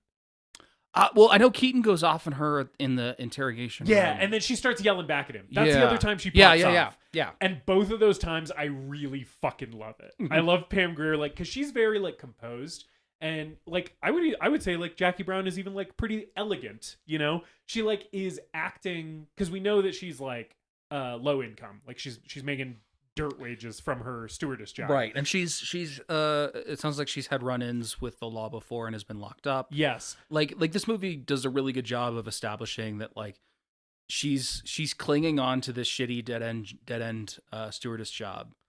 And the only way out is really stealing this money. But I like that she like is still she still clearly has a lot of pride and integrity, and she like puts herself out there as this very like elegant, composed, cultured woman. Mhm. You know, she seems like really worldly and like really intelligent and stuff.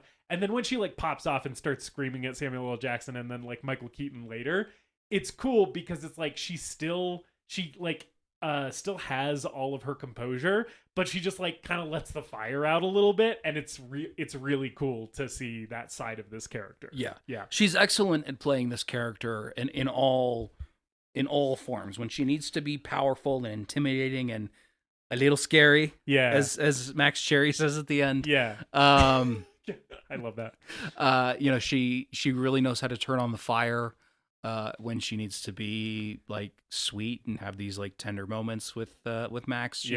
She's really good at doing that. I think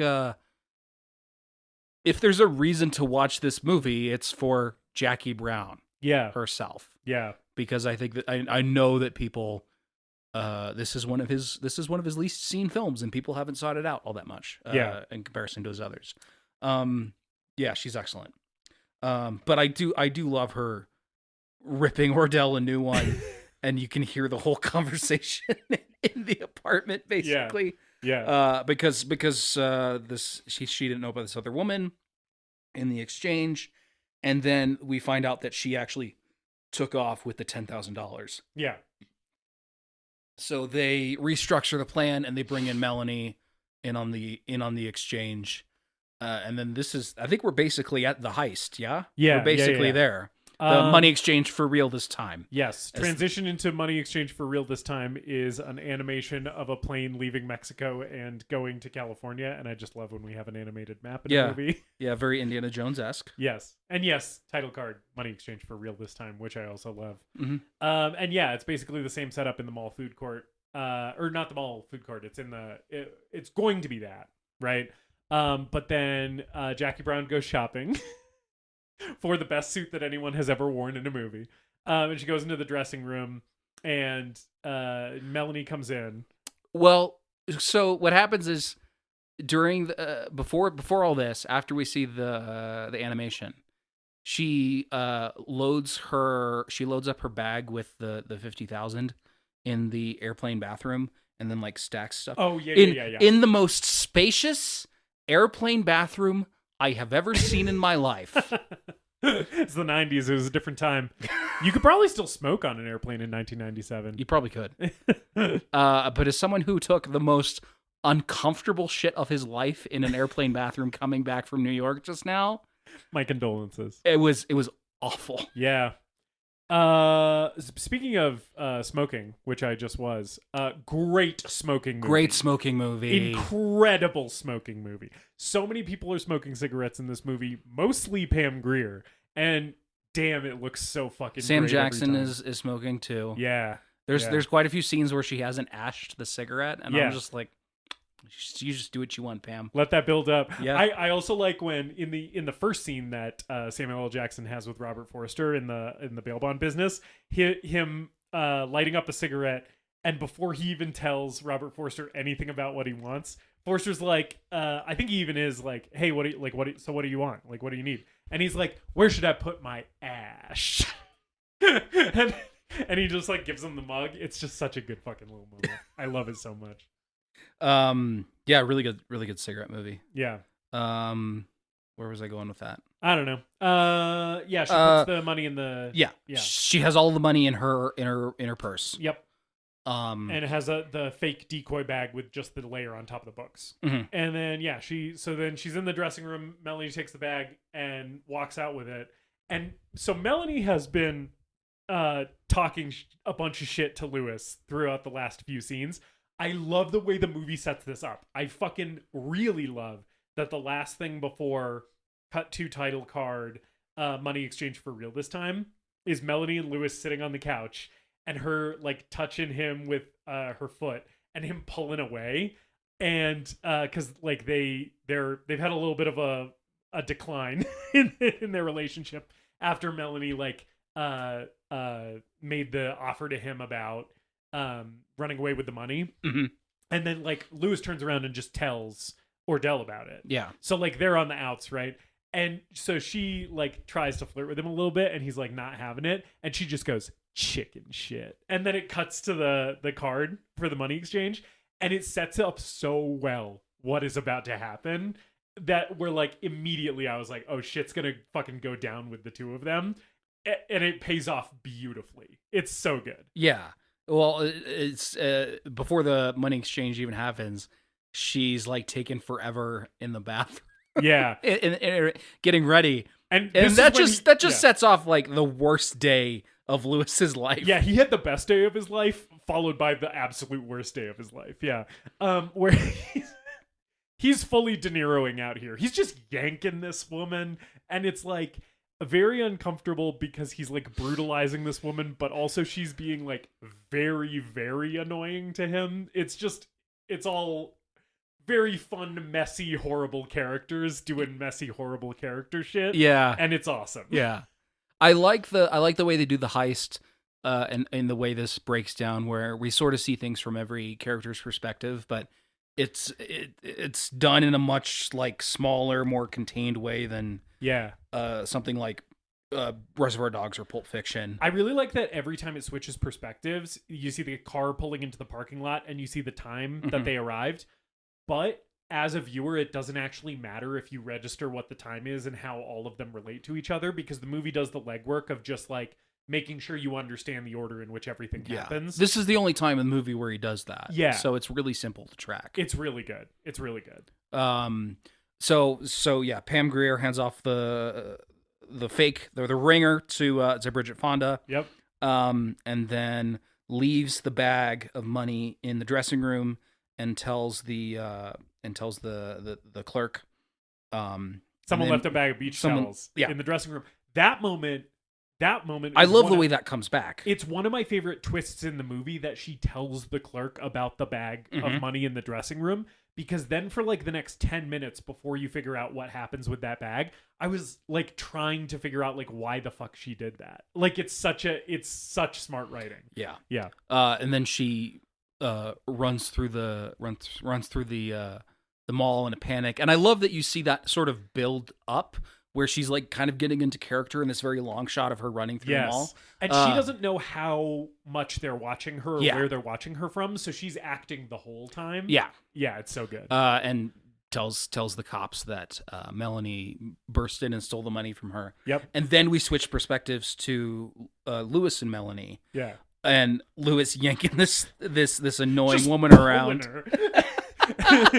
And just De Niroing out. This is when he's at his most classic De Niro, where he's like, shut the fuck up. And she's just laying into him the whole time. Yeah. When they're in the parking lot and or no, it starts when he's leaving and she's like, which way did we come in, Lewis? Yes. Where did we come in? Yeah. And then they get into the parking lot and she's like, where'd you park your car? Yes. And he's like, I don't, can you stop fucking talking? And she starts going, Lewis.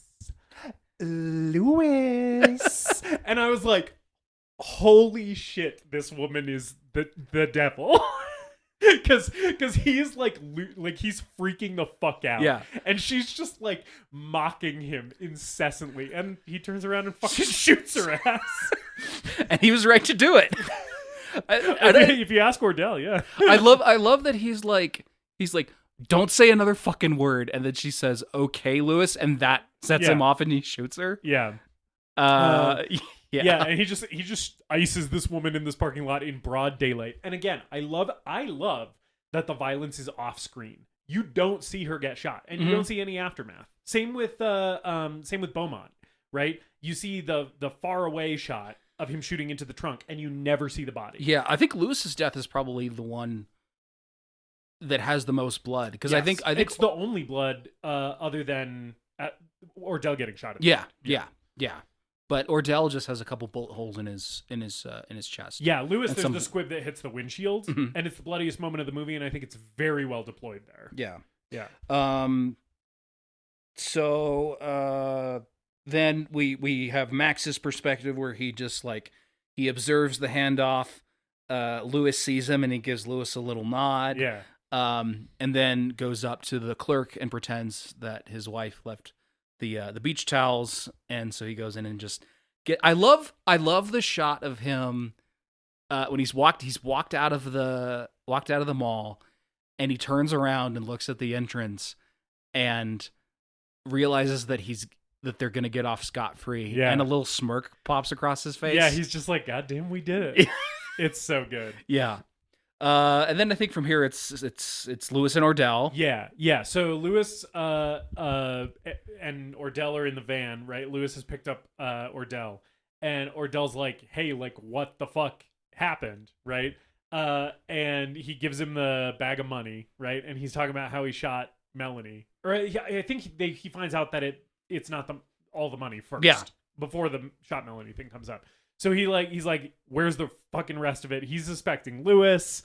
Lewis is like, I didn't look in the bag. The weight felt right, because he's a fucking dumbass. He didn't check the bag. No. He checks the bag after Lewis tells him, because that's what makes him shoot him. Yeah. But doesn't really matter. Oh, right. But I do love the exchange that they have where he's just like, yeah, I just shot her. I shot her. I don't really know how I feel about it. Yeah. I like that at first. Ordell doesn't know what Lewis is talking about because he's kind of dancing around the fact that he killed her, right? And he's like, "What? You hit her? Like, what? Tell me what I'm dealing with here." And he's like, "No, I shot her." He's like, "Is she dead?" Pretty much.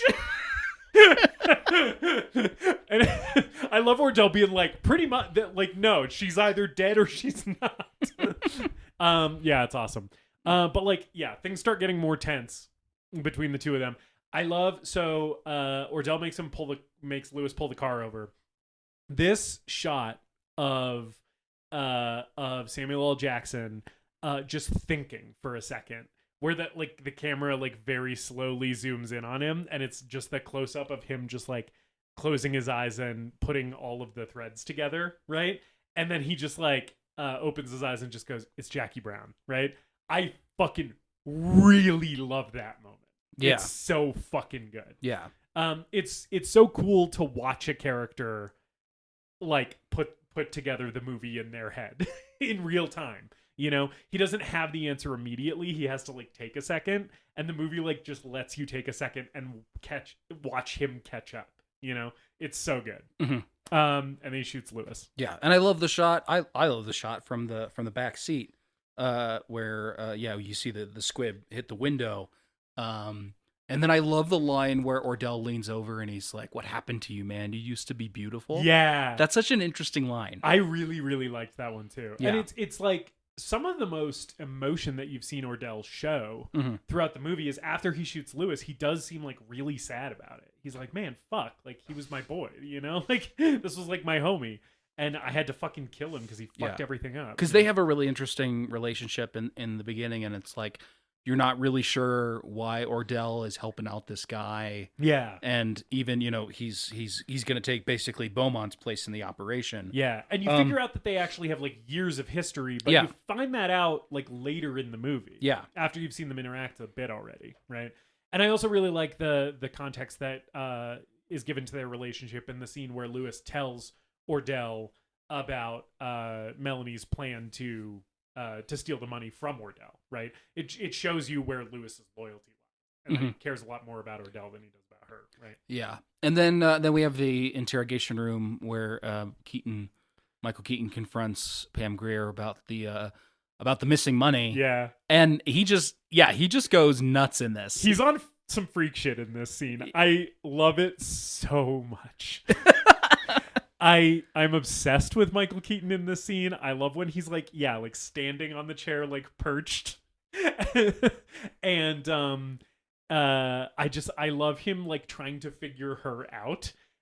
Because again, it sort of feels like he is like a little bit of an audience surrogate, where he's like, what is coming next? Like, you, Jackie Brown, are the only one who knows how this movie's gonna end up.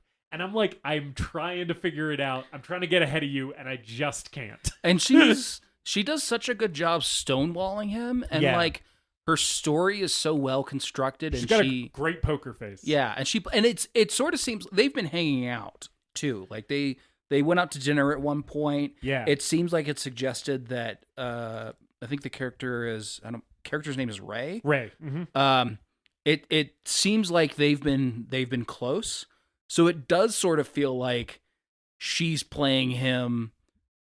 She's playing like any sort of like personal relationship that they've had, or if he's been attracted to her. It's all been off screen, really, other than those few scenes. Yeah, she really knows how to play that. I think it's even that. a little hinted at that Max is a little suspicious of how Ray feels about her. Like that's very, very subtly hinted at. That Max is maybe a little bit jealous of the time that she's spending with Ray, right? Which I love that idea too, that she's like playing these dudes off each other and like just making them feel insecure. It rocks. Yeah. But then she and Max basically set up Ordell. Yes. Because the cops really want Ordell. Yeah, that's what Jackie was saying to Max in one of the previous scenes. She was like, they don't care about the money, they want him, right? Or I think she maybe even says that to Ordell when he comes over to threaten her. She's basically like, you're asking the wrong questions, right? They already knew about the money. Why did they know about the money? It's because they already know who you are and are looking for something to arrest you for, right? So yeah, she correctly clocks that like Ordell is the thing that the cops are after, so this is where she can like make everything tie itself up while she does nothing, which is awesome. Yes. She just has to sit at a desk in the dark. Yeah. And that's basically what happens. She sends Max to Ordell's house. Max playing it really, really cool with this 1911 to his head the whole time. Yeah. Just like cool as a fucking cucumber. Yep. And they go to Max's bail bondsman office. Yeah. Jackie's sitting there in the dark. I like her practicing with the revolver. Pulling the revolver out. I also like that she doesn't end up needing to use it. Well, there's a moment where she realizes that it's not going to work. Yeah. That it's taking too long for her to draw the revolver out of the desk. She gets frustrated with herself. Yeah. And so instead, what she ends up doing is being like, I'll let someone who's quicker on the draw take care of it. But I also love her turning the light off and sitting in shadow. It's a sort of a callback to the scene where Ordell is threatening her. Yeah. Where he keeps turning the light off. You were talking about how Ordell feels evil. He has like sinister energy. That is the scene big time where I feel like the movie builds that up. Where you're like, oh, this guy is like, you know, him killing Beaumont is something. But then him threatening Jackie and just turning the light in her apartment off while he's talking to her and like not making a big thing about it is like very unsettling. Where you're like, oh, this guy is really bad news. Yeah. And I love her turning it back on and then him turning it off again. It's them battling with words and also with the light in the apartment is really good. And I like how it's paid off here when she turns the light off. And she does it to sort of play into the sort of tactics that he uses. Yep. But then the cops and Winston shoot Ordell in the chest. Yep. Ray's got a gun. And, And that's that. Yeah. And I like the long held shot on dead Ordell. I like that Quentin Tarantino knows that you've empathized with this character a little bit, that you actually like him, even though he's the bad guy. And so he gives you a moment to kind of just like soak it in and be like, damn, this is how it ended for this guy, you know? Yeah. Yeah. And then there's the final scene with Jackie and Max at the bail bondsman office where they have their farewell, and she's gonna head off with the money. Yeah. And they kiss. Max only took 10%. Yeah. And I like that too, because there's the whole argument that Jackie has with Ordell when she's playing him and is like saying that she's going to be helping him get the money, where she's demanding 15% and he's capping it at 10. I just like that it's paid off at the end that Max only took 10. Yeah. Because he's a good guy. Yeah. And he just loves Pam Grier too much. Yeah. And I really like their kiss. Yeah. It's very hot. It's so hot. It's incredibly hot. They hold on it for a while and they get closer and they sort of start doing the like nose thing very, very subtly. Yeah. I think she kisses him first. She does. She goes for it. Yes. And I think part of it, so here's my read of this. I kind of feel like Jackie likes Max. she is aware that he is like in love with her, and she doesn't feel quite the way about him as he feels about her, but she knows she likes him enough that she is kissing him because she wants to, but also she knows it's going to drive him crazy, and it's also going to be a big thing for him. Well, right? because then he goes for that second kiss. Yes, because I kind of think she's like, okay, you'll only take 10% of the money. I'll give you what you really want then, you know? Is kind of how I read that moment. Yeah. And, you know, she gets something out of it too. Yeah. And I think he is too respectful of her to even bother bringing it up. Yep. Like, he's not going to initiate it. There's been some flirtatious banter. Yeah. But little bit. He's going to let her make the first move because he can tell that he has stronger feelings than she does. Yeah. So he's like, if she wants it, she knows I'm here. Yeah. You know? And yeah. And it's really fucking hot and also really cute. Yeah. And a thing that I think we haven't said out loud yet that is a huge part of this romance to me. The characters are a 56-year-old white man and a 44-year-old black woman. And I feel like that is just a type of romance you don't see in very many movies. It's like middle-aged balding white dude. Yeah. You know? And like entering into middle-aged black woman, you know? And it's just like cool to see that. It's cool to see those people have hot chemistry on camera and be cute together, you know? It's so interesting for this world. It's interesting to see it because it is something that you don't see in movies all that much. But also, like, Pam Grier, obviously beautiful. A few years removed from her prime, I guess, like back in the blaxploitation era. Although when Robert Forster says you don't look a day over 29, absolutely, kind of true. Absolutely, she looks gorgeous in this movie. Yeah, but I think maybe to that audience, an audience at the time, they wouldn't have seen her as attractive as she was, when she was younger. Right. Also, Robert Forster, great actor. I've always loved seeing him in a thing. Have never seen him as like an attractive, sexy, even like rugged, that kind of rugged, handsome. I've never seen him in that light before. Yeah. Other than this film. But he's handsome as fuck in this movie. Yeah. They're both like so adorable in this movie. Yeah. Yeah. Yeah. And they kiss and she goes off to Madrid. Across 110th Street. And that's Jackie Brown. That's Jackie Brown. You go first. Do you think do you want to go first? How do you want to do this? I'll go first. Sure. Justus. Yeah. Is Jackie Brown the third film Quentin Tarantino by written Directino? Hey. The greatest movie ever made. David. Thank you for validating that stupid joke that I accidentally did twice. Yes, Jackie Brown is the greatest movie ever made. I'll rip that Band-Aid off immediately. I feel like you could tell that that's probably the direction I was going. Yeah. Is this your favorite Quentin Tarantino movie? It is. Okay. This is now my favorite Quentin Tarantino movie. I fucking loved Jackie Brown. I fucking loved Jackie Brown.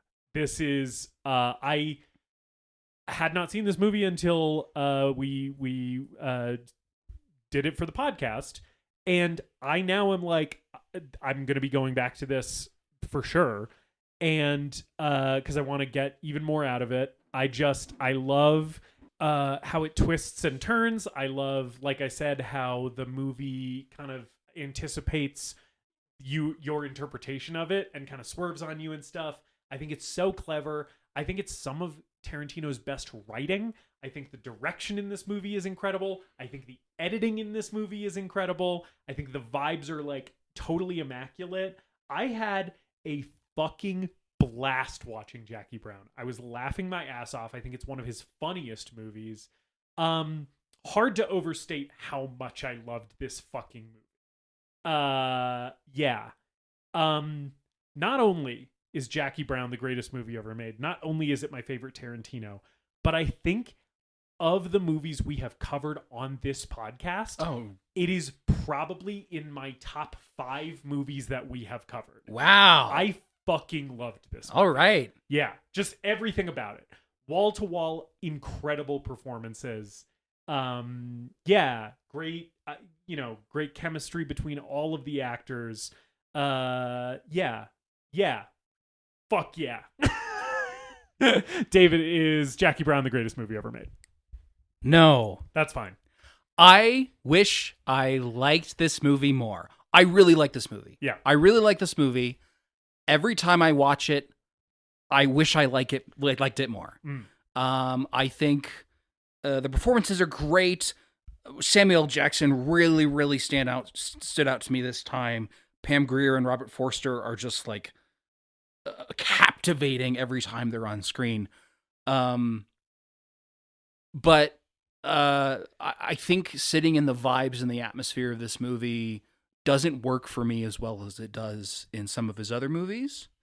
And that chess game, setting up all of these different players, and the twists and turns of the first half of this movie prior to the money exchange, just aren't as interesting or compelling to me, or as well written as some of his other flicks. I think the second half of this movie is really good. Like, I really love the money exchange. I love the fallout of Bridget Fonda's death, and Lewis getting blown away, and the conclusion with Ordell in the bail bonds office. I just wish this movie dug its hooks into me the way that some of his other movies do. I don't think this will ever be close to my favorite, but it is much better than Death Proof, or again, as of the time of this recording, as I remember The Hateful Eight and Once Upon a Time in Hollywood being. And I wish, as much as I love the things that he's done since this, like Kill Bill, which I think is fucking fantastic, and Inglourious Bastards and Django, I wish he did more like this. Yeah. I would have loved to have seen, if there was a way I could still have Kill Bill, but to see the fourth movie that he made after Jackie Brown going down a similar route that Jackie Brown went down. Yeah. I would have loved to have seen that movie. Yeah. Because this feels so different than anything else he's done. He's good at it. For me, it just doesn't captivate me the same way that some of his other movies do. Yeah. So that is Jackie Brown. That's Jackie Brown. Thank you guys for listening. Be sure to review, rate, subscribe, tell your friends, all that shit. We appreciate you guys so much. Next week, we are Jackson off with our final entry. Yes. In the Jackson off theme month. We've been Jackson off for a month, and we're finally going to finish. So tell us what we're watching. We're watching Action Jackson, a film that I have not seen, but it is the glorious return of Craig R. Baxley to the podcast. Director of Stone Cold. Yes. And it's a movie that I haven't seen, but it has Jackson in the title, so I picked it for this month. Stars Carl Weathers. Yes. The late, great Carl Weathers. Yes, the recently deceased Carl Weathers. Yeah. I got you something. I got you a Jackson off present. For me? I've got you. Why you walked out and then came back with your hand behind your back. Your very own copy of Craig R. Baxley's Action Jackson. Wow, this is going to make it so much easier to watch for the show I next know. week. Thank you so much. Your classic standard def DVD in I one love of those standard def DVD. Those cardboard cases with the little latch on Hell it. yeah. What a nice cap to a fantastic week for both of us. Thank you. Welcome. I had 2 copies of the movie. And now we each have one. So, we hope you guys will return to Jackson off with us again next week as we talk about the explosions and stunts and one-liners of Craig R. Baxley's Action Jackson, starring the one and only Carl Weathers. Yep, and also tune in next week to hear us rank all of the Jacksons from this month and find out which Jackson reigns supreme. Thanks for Jackson off with us, everybody. Yep, until then, we love you so much. And as always, later, dipshits!